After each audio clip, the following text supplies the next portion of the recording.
రేవంత్ అన్న, ఈ కేసీఆర్ భజన బంద్ చేయర్రి. అధికారం మీ దగ్గర ఉన్నది, ప్రజలకు మంచి చేయర్రి.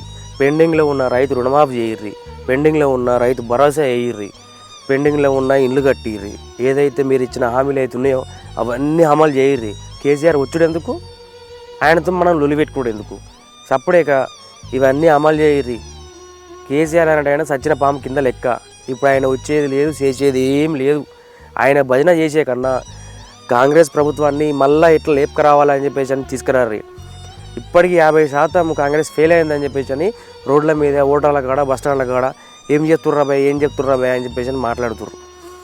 కాంగ్రెస్ ప్రభుత్వాన్ని మళ్ళీ ఎలక్షన్ల కోసం మనం ఏం చేయాలి, ప్రజలకు ఏ విధంగా చేయాలి, ఆ విధంగా ఊరి సరిపోతుంది అంతే. మళ్ళీ మన ప్రభుత్వాన్ని మళ్ళీ తీసుకురావాలని చెప్పేసి అని పోర్రి తప్ప ఈ కేసీఆర్ సచ్చిన పామును ఇంకేం రోజులు చంపుతాం మనం? ఇప్పుడు ఆయన వచ్చేమన్నా చేస్తారా మనకేమన్నా? తాగుడు తప్ప ఆయనకి ఏముండదు.